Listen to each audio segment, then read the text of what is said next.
Next on our list, we have the third of the four Franklin children. He's a graduate of LeRoy High School, Purdue University, Calumet.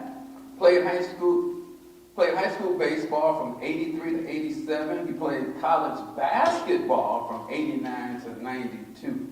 So he went from playing baseball to basketball. Derek, when we found that out, it was like, he's playing what? Oh yeah, he's hooping now. He had a 28-year career as a commercial banker. He's been married to his wonderful wife, Patrice, for the past 26 years. They have one lovely daughter, Elon graduate, Miss Chloe. And he's currently serves as the pastor of the Sunset Boulevard Church of Christ in West Columbia, South Carolina.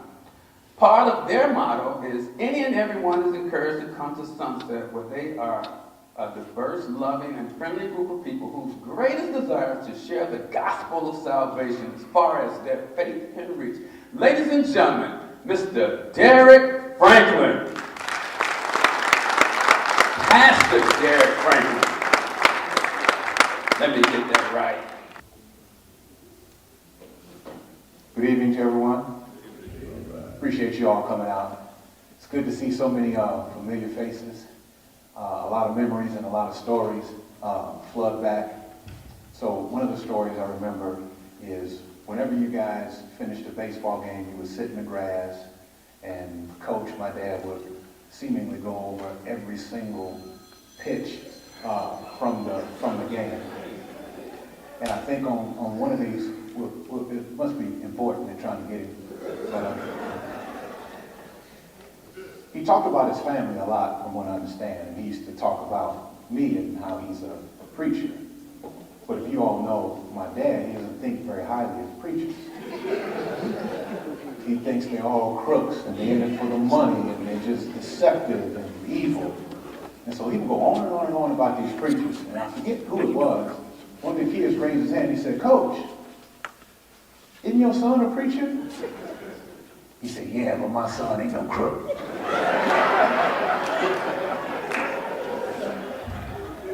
But it's so good to see all of you guys. A lot of stories come back to my mind. Chamberlain, I'm still mad at you. So after practice, my dad would give Chamberlain a ride home, and we would stop by McDonald's, and Chamberlain would get 2 fish sandwiches, and I would only get 1. And I'm thinking, I'm the son. Who is this dude? He get 2 fish sandwiches? And we remember Gerald Ingram. My dad would be hitting, you guys would be warming up, and he hit you a couple, and he said, "Yeah," he said, "Gerald, turn it loose." You start throwing that ball on the line, and just remember that. I remember I got hit by a line drive by Chamberlain right here in the stomach, and my father, after he saw that I was okay, he said, "Boy, I told you about it. Stand here, not here. Here."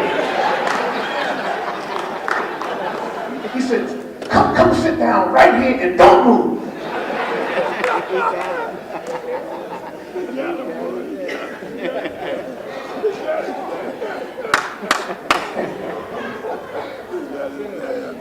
So many stories. I could go on all night long, but wanted to leave you with this. My cousin stole a little bit of my thunder. One of the reasons why my dad was invested as he was, it goes all the way back to his upbringing. So, as many of you may not know, his first city championship was not in 1983. It was in 1958, when he was 16 years old, coaching the 12 and under league in New Orleans. He coached, Uncle Albert was on the team, and he used to tell Uncle Albert, he said, "Boy, you go up there, you don't swing." He said, "Crouch down, but don't swing."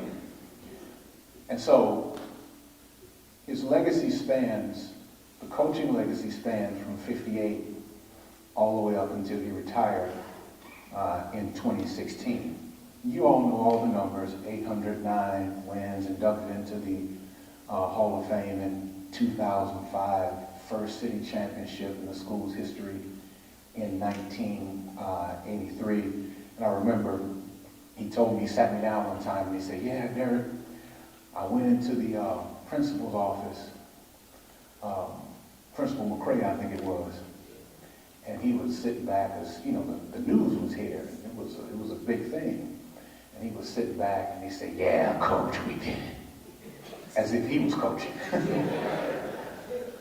But you guys know all of the accolades, all of the numbers, and they all mean something. They're all important because you all were a part of it and made it happen. But all of those things pale in comparison to all of you. See, what you need to understand is the reason why he was so invested, not only in your baseball career, but invested in you as men, is because he considered you family.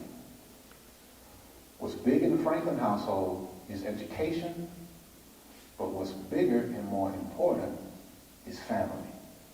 Accolades, that's great. The numbers, that's great. Hall of Fame, that's great.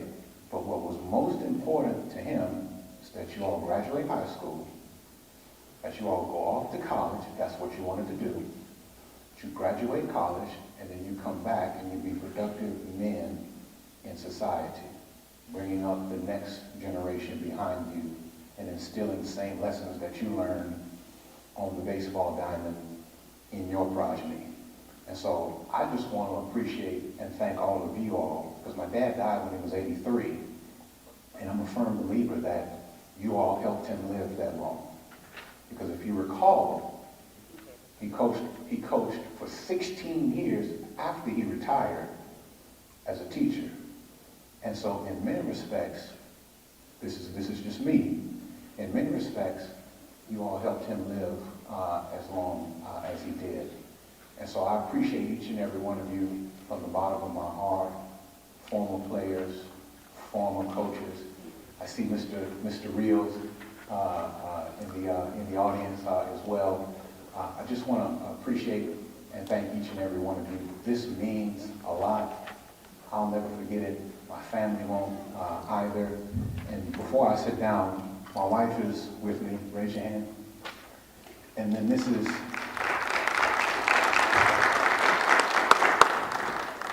is Chloe Cecile Franklin, my daughter. And so once again, I appreciate everybody who had anything to do with putting this together.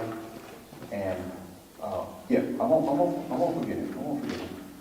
And this is Zach here. This is my cousin Audrey's son. And so he's with us as well. So once again, we want to thank everybody for coming out. Thank everybody who had anything to do, small or big, with this particular event.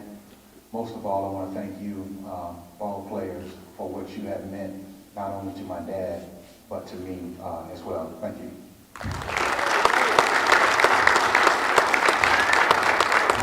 Thank you, Derek. Really appreciate it. And thank you for rolling around in the dirt when we were playing baseball. That was real cool.